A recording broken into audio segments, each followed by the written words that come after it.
here at Bailey's Coffee House and Fudge Shop. I have been the owner here since January 1st of 2019.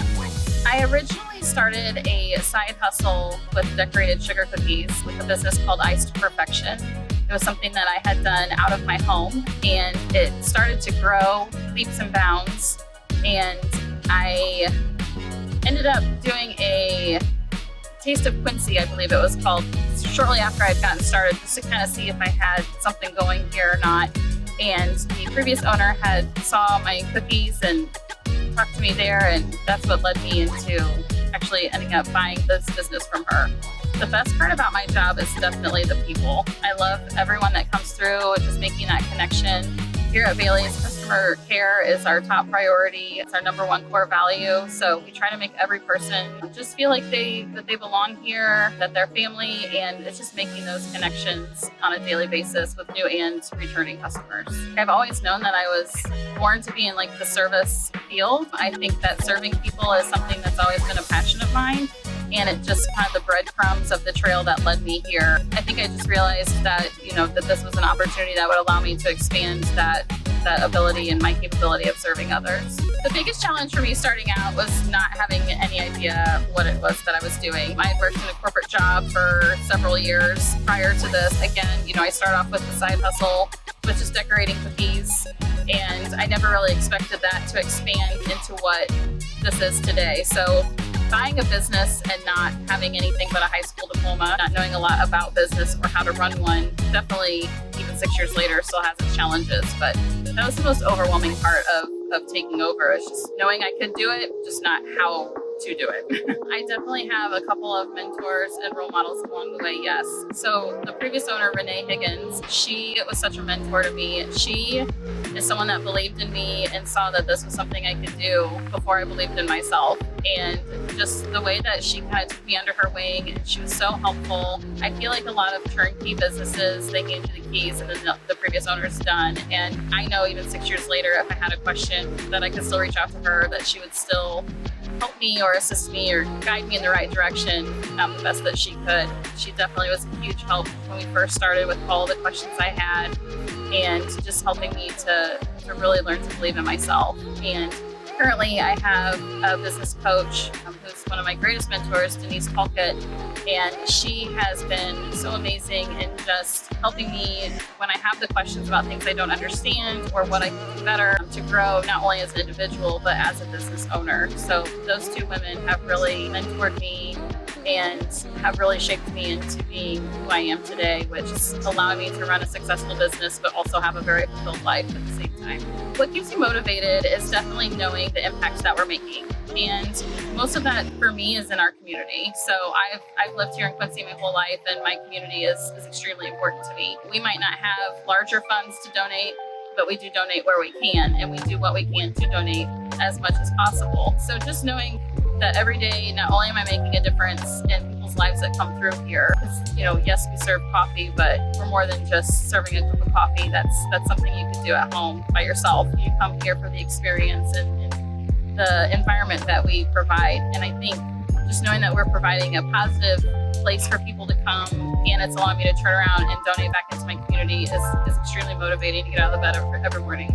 For me personally, my proudest moment would definitely be having my daughter start here as a mom and running this business, and my children seeing what it is that I do on a day in, day out basis, and then have her want to come here and join us and just kind of already know the expectations, and just to watch her blossom into the job field. It's been such a moment of pride for me. Also, I think just we constantly are growing, and we seem to grow in the moments of trials and tribulations. So during COVID, unfortunately, a lot of businesses didn't pivot or understand how to pivot. And I think because we were so new to business, it allowed us to pivot very easily, because we really didn't know any different or any better. So we just kind of okay, what do we do now to change that? And during COVID, we more than doubled our business, and it was just something that was really remarkable to be able to see the big chain across the street shut down for a month, and to have those customers across the street and then to keep them. That was really a big moment of pride for us as well. It's just like the amount of people that we keep.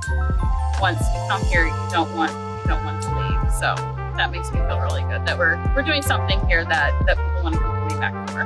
When I do my interview process, I look for someone that is presentable. In this environment that you have when you're dealing with the public, you definitely need to have the positive, cheerful demeanor. You need to be super smiley and able to communicate well. We have a table or a seat for everyone here, and we welcome anyone and everyone. So the traits that I look for is someone that can make anyone feel welcome just by their smile or just by a simple, hey, how are you today? You need to make sure that you're punctual and on time, that you work well with others, that you're a quick learner. This is a job where you have to move fast, so you have to kind of know exactly what it is that you're doing to keep the line moving and the service going with that consistency.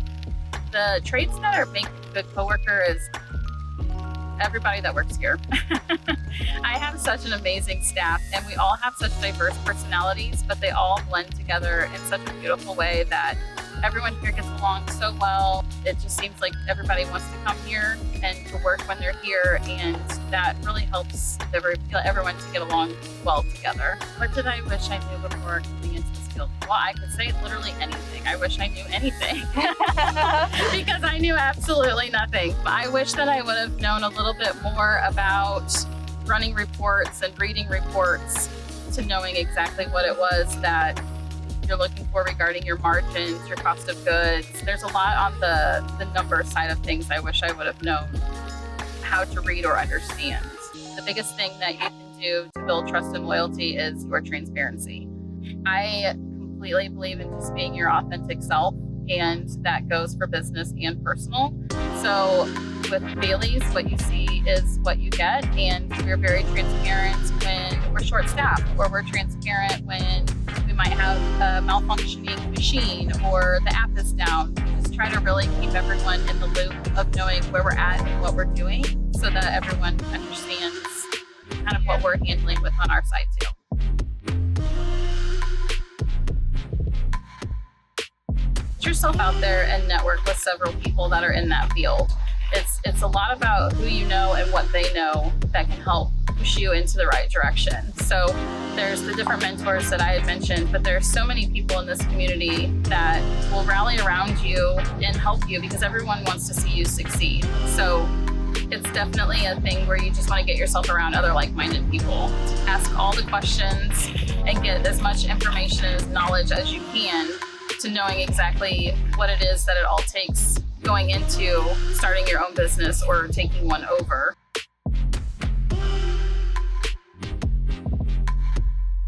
One, to just start listening to your inner thoughts, because a lot of times our intuition tells us and guides us in the right direction, and there are breadcrumbs left everywhere that will guide you into the right direction. That then will lead you to discovering more about that and just kind of keep following that trail as to where it leads you. I know for me, I journal a lot, and it was just noticing in my journal writing that it's knowing I was made for something more than what I was doing at the corporate job. I knew that I was sent here to serve and to help my community the best that I could, and the position that I was in, it was not allowing me to tap into those gifts that I've been given. And so it was just constantly writing it out and just trying to figure out where it was leading me and just kind of listening to my heart. So I think you just really need to kind of listen to your intuition and see what it is that you find interest in and what could you do with that.